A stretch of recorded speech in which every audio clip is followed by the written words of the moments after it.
Assalamualaikum warahmatullahi wabarakatuh. Waalaikumsalam warahmatullahi wabarakatuh. Ismi Muhammad Nafis Zaitan wa ana mudi fi hadal barnamij. Marhaban bijami'an. Masa'ul khair. Kaifa haluk fi hadal yaum? Hal alhamdulillah. Narju an nakun daiman fi himayatillahi subhanahu wa ta'ala. Amin ya rabbal alamin. Pada episode kali ini, topik yang akan dibahas merupakan topik yang sangat-sangat spesial. Apalagi ditemani dengan narasumber yang sangat spesial juga. Wa Mr. Surur wa akhi Fahri min Faslin Asir Sani. Tafadhol bil julus. Assalamualaikum Mas Nafis. Waalaikumsalam ya akhi Fahri. Sabah Masaul khair. Masa'ul khair Aidon. Assalamualaikum Mr. Surur. Waalaikumsalam ya Nafis. Kaifa haluk Mr. Surur? Hal alhamdulillah. Alhamdulillah bi khair wa afiyah. Wa antum ya Nafis? Alhamdulillah wa summa khair. Oke. Wah, semangat sekali ya. Sebelum kita mulai, boleh nih di spill topik yang akan dibahas pada episode kali ini. Oke, pada episode kali ini kita akan membahas tentang peristiwa Isra Mi'raj, yaitu perjalanan Nabi Muhammad dari Masjidil Haram, Makkah menuju Masjidil Aqsa di Yerusalem, yaitu dilanjutkan kepada perjalanan dari Masjidil Aqsa ke Sidratul Muntaha. Pada peristiwa ini Nabi menerima wahyu, yaitu yang berupa salat yang dilakukan pada tanggal 27 bulan Rajab. Masya Allah. Oh iya, siswa-siswa MAB ini juga bukannya merayakan hari peringatan Isra Mi'raj juga gak sih? Bener Mas? Bener. Iya. Ya. Apa aja tuh kegiatannya tuh? Wah, tadi siswa-siswa MAB melakukan banyak sekali kegiatan. Ada istighosah, tiba, qiraah, tausiah, dan yang paling menariknya ada beberapa lomba, yakni speech bahasa Arab dan juga Islamic Smart Quiz. Emang kreatif banget ya nih siswa MAB itu. Oke, kita lanjut. Para pemirsa pasti udah pada tahu bagaimana peristiwa Isra Mi'raj ini. Akan tetapi, bagaimana menurut para kalangan para ulama mengenai peristiwa Isra Mi'raj ini? Oke. Terima kasih Nafis.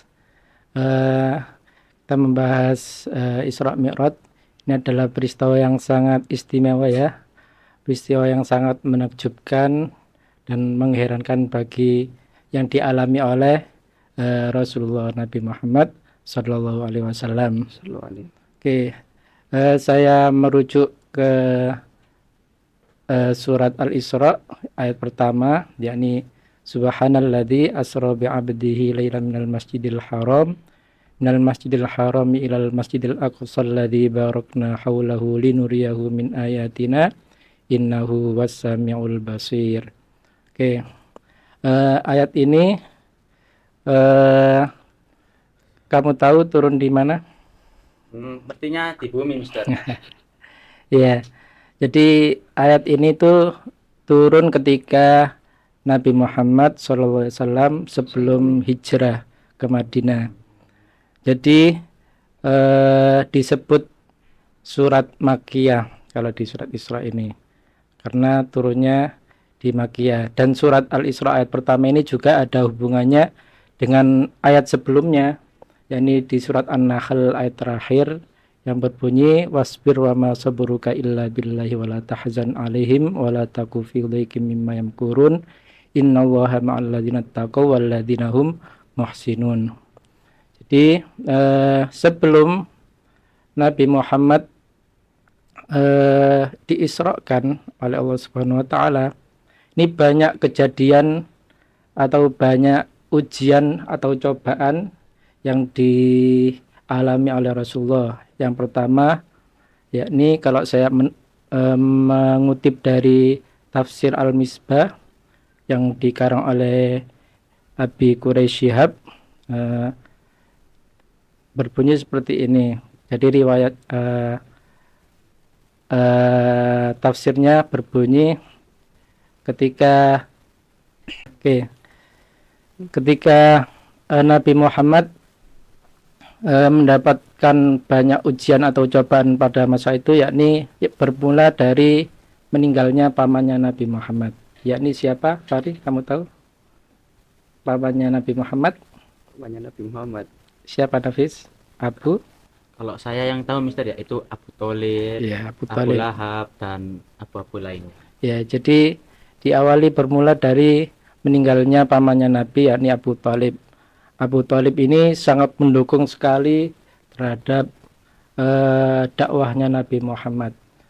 Terus kemudian ketika Abu Thalib meninggal wafat, Nabi Muhammad sangat bersedih atau sangat kehilangan.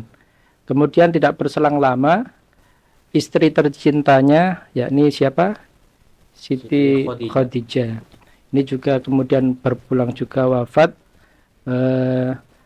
Ini kayak kejadian yang bertubi-tubi yang dialami oleh Rasulullah, dan tahun tersebut juga akhirnya disebut tahun kesedihan, yakni Amul Khuzni tadi, jadi tahun kesedihan.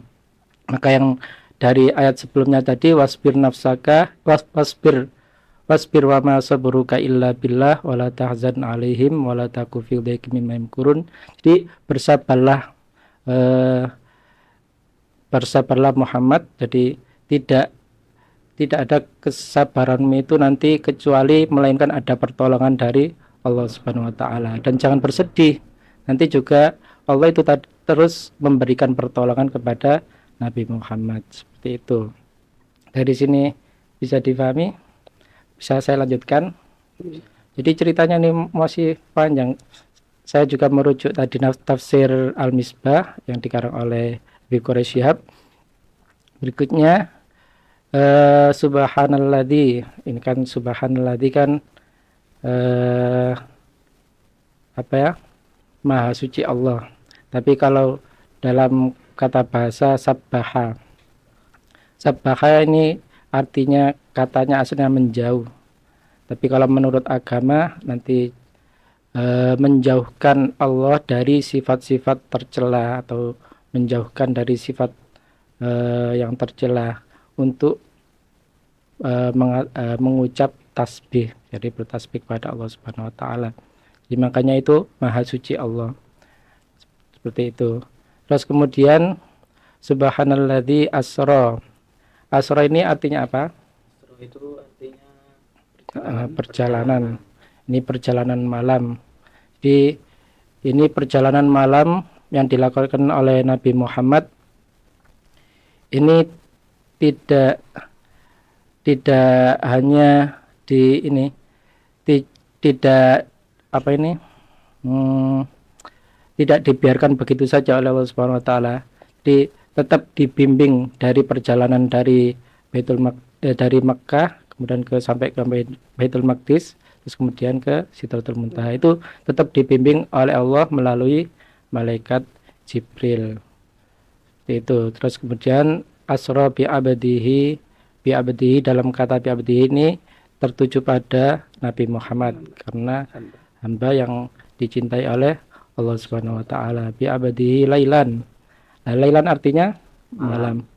Ada beberapa pendapat tentang lailan di tafsir tersebut.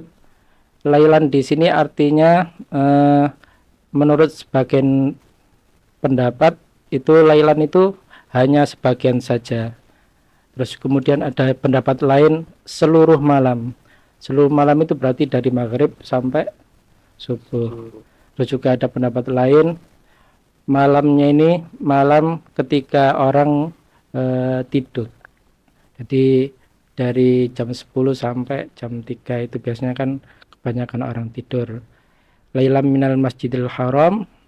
Minal Masjidil Haram ini adalah masjid ya, Masjidil Haram ini tempat sujud.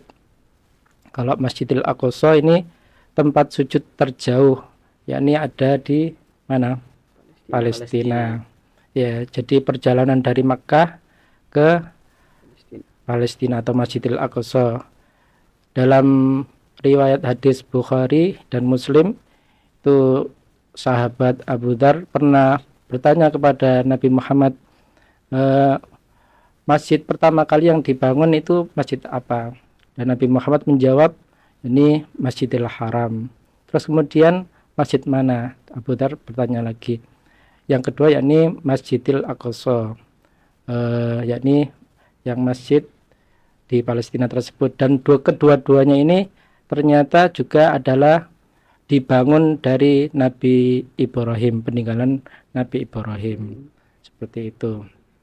Terus Masjidil Aqsa alladzi barakna haulahu linuriyahu min ayatina.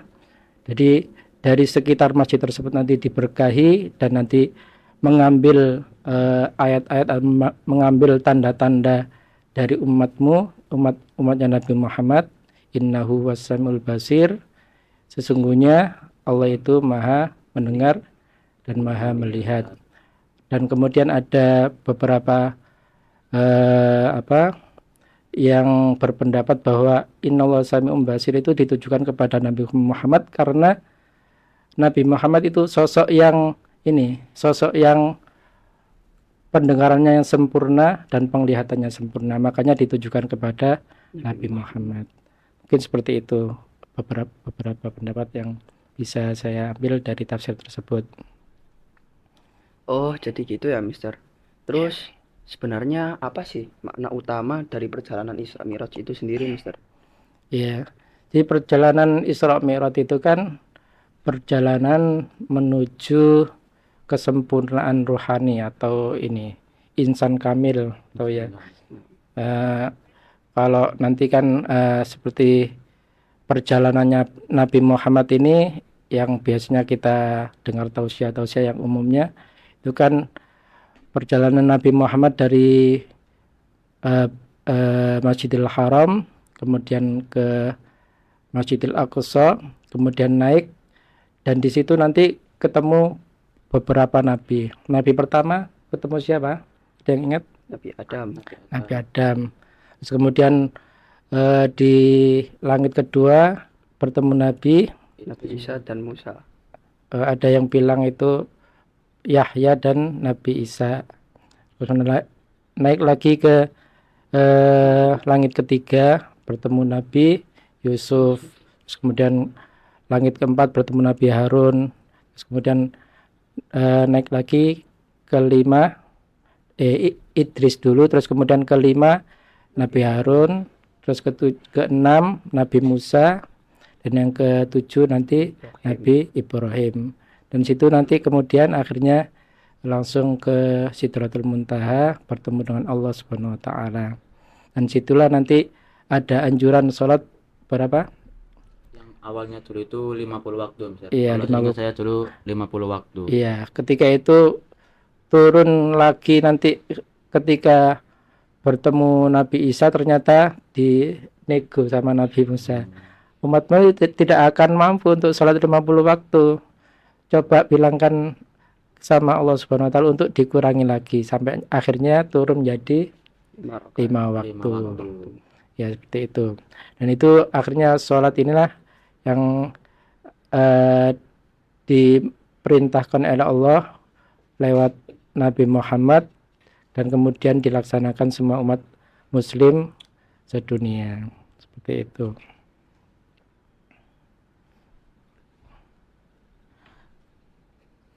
Masya Allah, di episode kali ini kita mendapatkan banyak ilmu ya, apalagi narasumber-narasumber kita ini keren-keren banget, dapat menjelaskan Isra Mi'raj yang juga berkaca pada kehidupan sehari-hari. Iya. Masya Allah, Masya Allah, semoga ilmunya dapat bermanfaat. Amin, amin ya rabbal alamin. Amin ya rabbal alamin.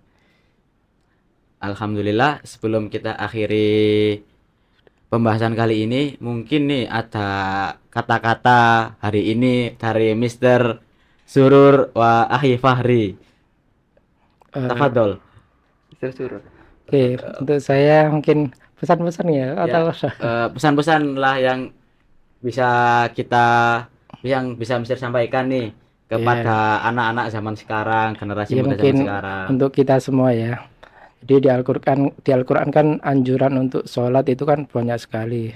Seperti wa aqimus sholata wa atuz zakata warka'u marraki'in. Terus wasta'inu bis sabri was shalah wa aqimus sholata wa atuz zakata wa ma tuqaddimu li anfusikum min khairin tajidu indallah innahu was-sami'ul basir. innallaha bima ta'maluna basir. Terus juga alladzina yu'minuna bil ghaibi yuqimunas sholata wa mimma razaqnahum yunfiqun. Itu semua kan anjuran salat kan banyak sekali di Al-Qur'an.